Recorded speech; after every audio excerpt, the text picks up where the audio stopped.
mbere mbanje kubashimira cyane, ndashimira mwarimu wacu waduhaye isomo ry'uyu munsi, isomo ritwigisha hejuru yo guhindura imitekerereze, tukaba abanyabugeni beza batekereza, batunganya neza imitekerereze yabo, bagatekereza mu buryo bw'icyerekezo cy'ubutsinzi, kandi bituma bategura babona ejo habo hazaza heza, cyangwa se bizabageza ku butsinzi bwo bubageza ku kazaza kabo kuzuye kurabagirana n'ubwiza. Iri somo rero ni isomo ryatugiriye akamaro, kuko nk'abayobozi ubundi nk'ababyeyi rifitiye akamaro buri muntu wese ufite inshingano, yaba ari umupasiteri, yaba ari umubyeyi urera abana yabyaye, kugira ngo atozwe neza uburyo bwo kugira imitekerereze mizima iremamo icyizere, itegura uwo arera mu buryo bwo kugira imitekerereze mizima y'ubutsinzi, yo kubonera ibintu mu butsinzi kuruta kubibonera mu gutsindwa no kwiburira icyizere. Ahangaha rero kuri iyi ngingo twize bwa mbere ku mvugo nyito y'iri somo, dusanga mind education bivuga uburyo bwo kuba umunyabugeni mwiza utegura imitekerereze yawe mizima ukayitunganya ku buryo urebera ibintu mu butsinzi, tubirebere mu gucika intege no mu gutsindwa.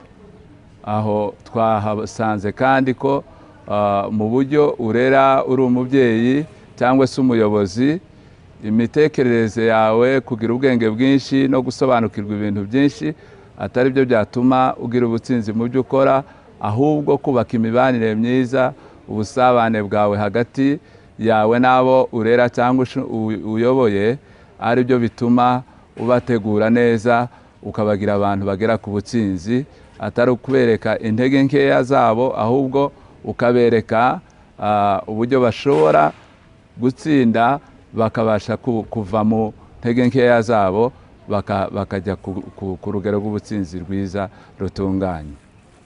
Ku ngingo ya kabiri y'ubuyobozi, twasanze ko umuyobozi mwiza ari ubasha kwisanisha n'abayobora, akubaka ubusabane bwiza hagati ye n'abayobora, abereka ko ibyo bagiye gukora ari ibyabo kuruta uko abibakoresha bo ubwabo batabyiyumvamo, batarabyumva. Intambwe ya gatatu, twize ko umuyobozi mwiza ari umuyobozi wiyubakamo imbaraga zo guhangana, guhatana, agahangana n'ibibazo, kuko mu buryo dukuramo, dukura mu buryo dukurikije mu myitozo dukora. Iyo umuntu akora imyitozo mitoya agira imbaraga nkeya, ariko iyo umuntu yakoze imyitozo ikomeye abasha gukora ibikomeye. Twasanze ko tutashobora kwitekereza nk'urukwavu rufite ubwoba, ahubwo tukitekereza nk'igisamagwe kiguruka, tukumva dufite imitekerereze y'ubutsinzi, yumva ko turi abanyembaraga, dushoboye, kandi ibyo turimo bishoboka, kandi dushobora kugera mu butsinzi, nta kintu namwe kidashoboka. Twigira ku mutoza wacu ari we Yesu Kristo, wabashije kurwana urugamba akarutsinda kandi agakora byose neza. Turashima rero izi nyigisho zo guhindura imitekerereze, kuko zifite ahantu zidukuye n'aho zitujyanye. Ntabwo tuzongera kwitinya, ntabwo tuzongera kwibona nk'urukwavu rufite ubwoba, ahubwo twisanze turi ibisamagwe biguruka, kugira ngo tugere ku butsinzi, dufite ibyo twakora, tubishoboye, kandi dushobora kubigeraho tukagera ku butsinzi. Murakoze cyane.